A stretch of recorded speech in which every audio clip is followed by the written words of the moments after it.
अस्सलाम वालेकुम। आज हम एक बहुत ही आम मसले पर बात करने वाले हैं और वो है सीबोरेक डर्मेटाइटिस। आपने महसूस किया होगा सर में खुश्की जो जाने का नाम नहीं लेती, चेहरे पर खास तौर पर नाक के आसपास लाली और पपड़ियां जमना, ये सब इसी की अलामात हैं।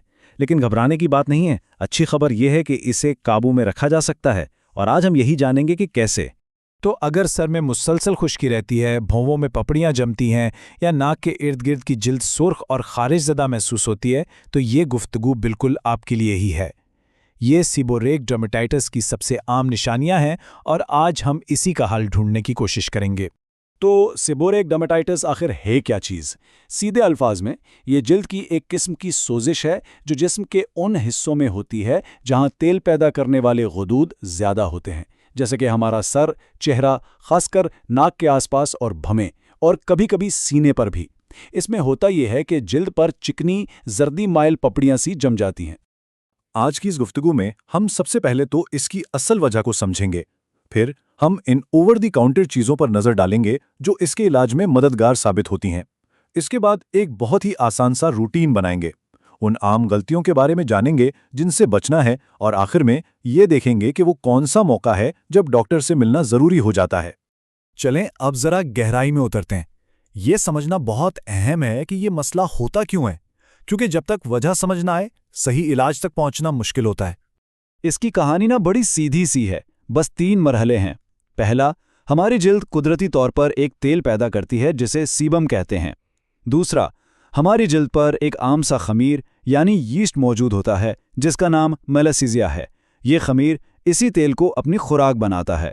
और तीसरा मरहला, कुछ लोगों में जिस्म का मुदाफ़ती निज़ाम इस खमीर को लेकर थोड़ा ज़्यादा ही रद्द-ए-अमल दिखा देता है और इसी रद्द-ए-अमल के नतीजे में जिल्द पर सोजिश, लाली और पपड़ियां बनने लगती हैं।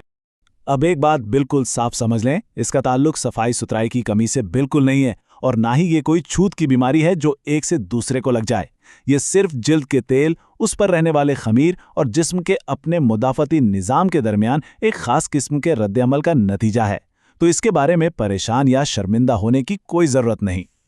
हाँ, कुछ चीज़ें ऐसी हैं जो इस हालत को बढ़ा सकती हैं, जैसे हार्मोन्स में तब्दीली। यही वजह है कि मर्दों में ज़्यादा आम है।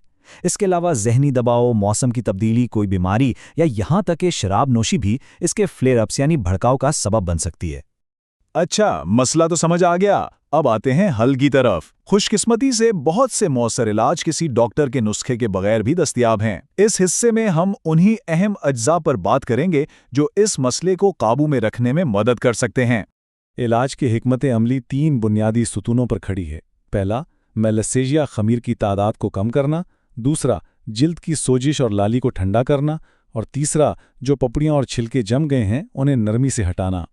स्क्रीन पर कुछ बेहतरीन ओवर द काउंटर अज्जा हैं, जैसे कीटोकोनाजोल, जिंक पायरेथियन और सेलेनियम सल्फाइड।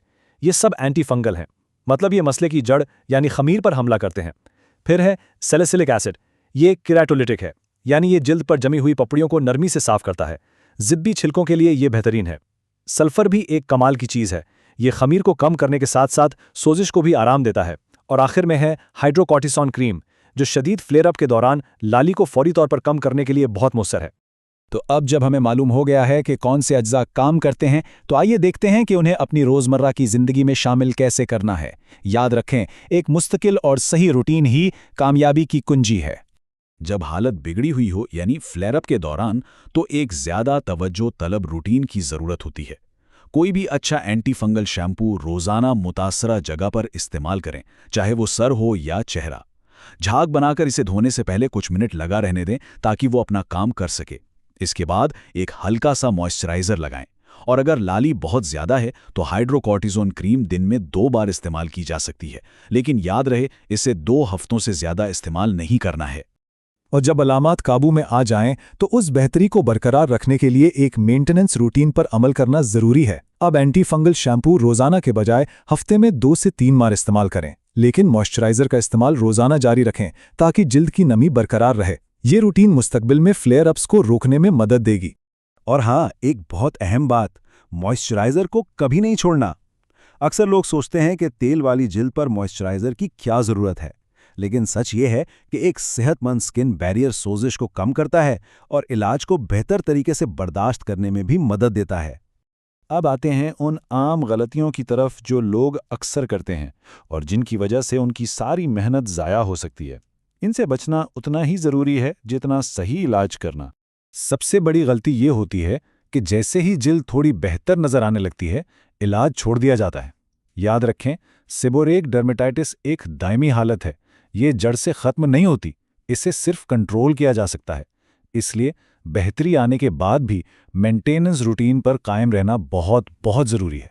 दूसरी आम गलती है पपड़ियों को ज़बरदस्ती रगड़कर या नोचकर हटाने की कोशिश करना। ऐसा करने से जिल्द को नुकसान पहुंचता है, स्किन बैरियर कमज़ोर होता है और सोजिश कम होने के बजाय और बढ़ जाती है। मतलब सूरत हाल बेहतर होने के बजाय मज़ीद ख़राब हो जाती है। तो फिर इन ज़िद्दी पपड़ियों का क्या जाए? एक बहुत ही मौसर और महफूज तरीका है। थोड़ा सा मिनरल ऑयल लें और मुतासरा जगह पर नरमी से मसाज करें। ये तेल पपड़ियों को नरम कर देगा, जिसके बाद वो बगैर किसी जलन या तकलीफ के आसानी से उतर जाएंगे।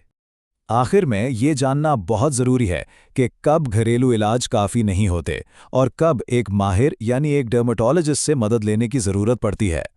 अगर आपने ओवर द काउंटर इलाज आजमा लिए हैं और कोई खास फायदा नहीं हो रहा, या अगर अलामात बहुत शदीद हैं और जिस्म के बड़े हिस्से पर फैल गई हैं, तो ये इस बात का इशारा है कि अब किसी डर्मेटोलॉजिस्ट से रुजू करना चाहिए। और इसकी एक वजह यह भी हो सकती है कि शायद ये सेबोरेक डर्मेटाइटिस हो ही ना, सोरायसिस या कॉन्ट्रैक्ट डर्मेटाइटिस जैसी जिल्द की दूसरी बीमारियां भी बिल्कुल ऐसी ही नजर आ सकती हैं, लेकिन इनका इलाज बिल्कुल मुख्तलिफ होता है और सही तशखीस सिर्फ एक माहिर ही कर सकता है। इस पूरी गुफ्तगू का जो सबसे अहम नुक्ता है वो ये है कि सेबोरेक डर्मेटाइटिस का कोई मुस्तकिल इलाज नहीं है, लेकिन सही हिकमत अमली से इसे बेहतरीन तरीके से कंट्रोल किया जा सकता है और एक आरामदेह ज़िंदगी गुजारी जा सकती है। तो मकसद इलाज नहीं बल्कि कंट्रोल है। तो क्या होगा अगर ये तमाम इक़दामात भी काफ़ी साबित ना हों? यही वो सवाल है जो हमें हतमी नतीजे की तरफ ले जाता है कि अगर मसला ज़िद्दी हो और काबू में ना रहा हो, तो एक पेशेवर माहिर से मदद लेना ही सबसे वाज़ेह और बेहतरीन अगला कदम है।